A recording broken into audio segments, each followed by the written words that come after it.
এটা শব্দও কোৱা নাই। ইয়াৰ পৰা প্ৰতীয়মান হৈছে যে মুখ্যমন্ত্ৰীগৰাকীয়ে বিধানসভাখনত ফিউচাৰ ইলেকশ্যনৰ কাৰণে এটা ক্ষেত্ৰ হিচাপে লৈছে। ফিউচাৰ জেনেৰেশ্যনৰ কাৰণে বিধানসভাত একো আলোচনা নহয়। ফিউচাৰ ইলেকশ্যনটো এছেম্বলিত প্লেন কৰে, how to win future election, how to অভাৰকাম the problem of future generation, এইটো বিধানসভাত আলোচনা নহয়। সেইকাৰণে আমাৰ ৰাজ্যিক NSY আজি আমি NSY সিদ্ধান্ত লৈছে যে তেখেতসকলে আজি বিধানসভাৰ অধ্যক্ষক লগ ধৰিব। লগ ধৰি পেলাই বিধানসভাখনৰ এটা দিন বঢ়াই হ'লেও unemployment problem, solution of unemployment problem, এই সম্পৰ্কত বিধানসভাত আলোচনা হোৱাটো আমাৰ ৰাজ্যিক NSY আজি দাবী জনাব। আৰু তাৰ মূল থিমটো ল'ব লাগে যে 12,600খন দৰখাস্তৰ বিপৰীতে 32 লাখ এপ্লিকেশ্যন পৰাৰ পাছত যদি চৰকাৰ মৌন হৈ থাকে, তে লাহে লাহে এই সমস্যা কিমান ভয়াৱহ ৰূপ ল'ব। সেইকাৰণে আজি আমাৰ NSY বিভিন্ন তেওঁলোকৰ সাংগঠনিক কথাৰ মাজত আমাৰ কিষাণো ৰাজ্যিক NSY সভাপতিৰ নেতৃত্বত আজি অসম বিধানসভাৰ অধ্যক্ষক লগ ধৰি এদিন এছেম্বলি বহাই দি হ'লেও অসম বিধানসভাত এই নিবনুৱা সমস্যাৰ ভয়াৱহতা, 12,600খন দৰখাস্তৰ বিপৰীতে 32 লাখ যি চাকৰি এপ্লিকেণ্ট আছে, তেওঁলোকৰ ভৱিষ্যতক লৈ আলোচনা হ'বৰ কাৰণে আজি NSY অধ্যক্ষক লগ ধৰিব। হৈ যাব। এটা চলি আছিলে আপোনাৰ এতিয়া অলপ সাংগঠনিক কথা, কালি খুব চৰ্চা চলিছিলে যে সভাপতিৰ বিৰুদ্ধে কেইবাগৰাকী বিধায়কে স্বাক্ষৰ অভিযান কৰিছে আপোনাৰ বিৰুদ্ধে গৈ AICC তেওঁলোকে। সেইটো মই কালি ক'লোৱেই আৰু এইটো ইমান ক'বলৈ মন নাই। মই সভাপতি থকা নথকাক লৈ অসমৰ ৰাইজ ইমান চিন্তা কৰি থকা নাই। আমি অসমৰ ল'ৰা ছোৱালীখিনি ভৱিষ্যতক লৈ সকলোৱে চিন্তা কৰাটো ভাল হ'ব। অসমৰ ল'ৰা ছোৱালীখিনি যিসকল কলেজত পঢ়ি আছে তেওঁলোকক আমি কি বাৰ্তা দিম এছেম্বলিৰ পৰা? যদি 12,600 ল'ৰা ছোৱালীৰ জেগাত যদি 32 লাখে চাকৰি বিচাৰি আছে, তে অহাবাৰ যিখিনিয়ে BA পাছ কৰিব, অহাবাৰ যিখিনিয়ে হাই ছেকেণ্ডেৰী MA পাছ কৰিব, তেওঁলোকক আমি কি বাৰ্তা দিব বিচাৰিছোঁ? এইটো বিধানসভাৰ পৰা স্পষ্ট হ'বৰ কাৰণে আজি NSY এটা কাৰ্যসূচী লৈছে। মই অসমৰ সংবাদ মাধ্যমকো অনুৰোধ কৰিম যে আমাৰ NSYৰ এই ধৰণৰ গঠনমূলক চিন্তা চৰ্চাত আপোনালোকেও সহযোগ কৰিব।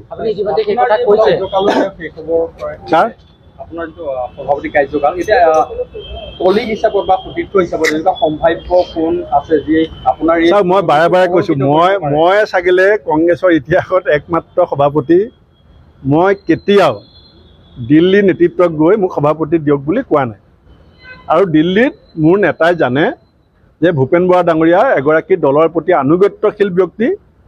যিকোনো মুহূৰ্তত দলৰ নিৰ্দেশ মোক ৰঙালাইত দিছিলে চৰকাৰে, এস্কৰ্ট পাইলট দিছিলে, পাৰ্লিমেণ্টাৰী ছেক্ৰেটাৰী গৃহ বিভাগ দিছিলে। মোক যেতিয়া ৰাহুল গান্ধী ডাঙৰীয়াই ক'লে যে তুমি AICC ছেক্ৰেটাৰী হ'ব লাগে, মই দিল্লীৰ পৰা ৰিজিগনেশ্যন পঠিয়াইছিলোঁ। সেইকাৰণে মোক লৈ ছিগনেচাৰ কালেক্ট হৈছেনে নাই মই নাজানো, কিন্তু মোক দিল্লীৰ পৰা কৈ দিলে হ'ল হোৱাটছআপ মেছেজ এটাত যে you are release from the post, I will not take 1 second. নাই, এইখিনি এতিয়া শুনক, এই ইছ্যুটোত যদি আপোনালোক লাগি যায় তেতিয়া মই ক'ম যে আমাৰ বহুত সংবাদ মাধ্যম বা একাংশ সংবাদ মাধ্যম মুখ্যমন্ত্ৰী পাল্লাত পৰিছে।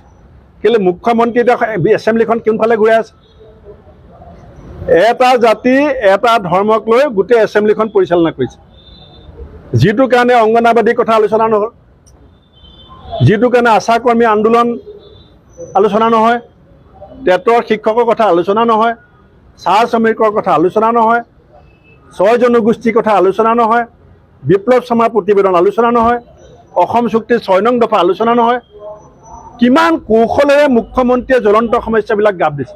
আজি ছাত্ৰ সংগঠনে ভাবিবলগীয়া হৈছে মিটিং পাতি যে আমাৰ আনএমপ্লয়মেণ্টৰ ওপৰত এছেম্বলিত আলোচনা লাগে। যদি ষ্টুডেণ্টে এতিয়া ক'ব লাগে চৰকাৰক যে please discuss about our future, তে আপুনি ভাবক চৰকাৰ কোনফালে গৈ আছে। হৈ যাব, হ'ব, থেংক ইউ।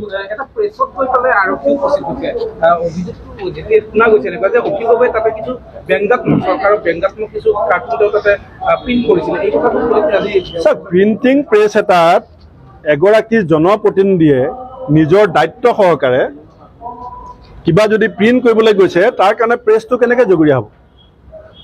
আজি বিজেপি চৰকাৰৰ অপকৰ্ম, ভ্ৰষ্টাচাৰ, দুৰ্নীতিৰ বিৰুদ্ধে আমি কংগ্ৰেছৰ পৰিকল্পনা কৰি আছোঁ বহুত কথা প্ৰিণ্ট কৰি ৰাইজক জনাব লাগিব।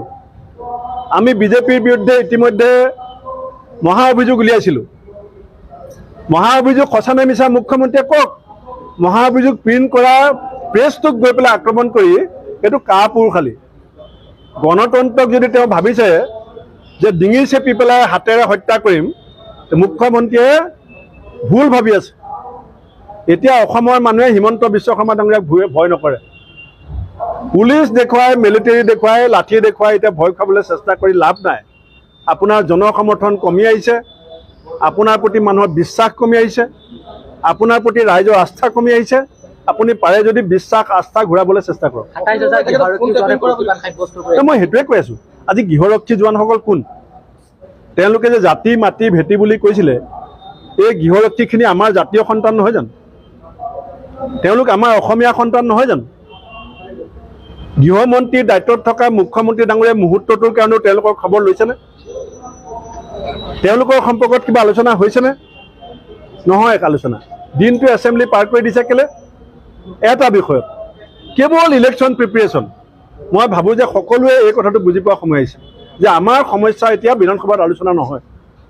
এতিয়া আমাৰ সমস্যা আমি ৰাজপথত থিয় হৈ সমাধান কৰিব নোৱাৰোঁ। গতিকে আমি কি কৰিব লাগিব? আমি বিধানসভাৰ এই শাসকীয় পক্ষটোৰ উদ্ভণ্ডালি শেষ কৰিবৰ কাৰণে 2026লৈকে আমি এতিয়া বাট চাব লাগিব।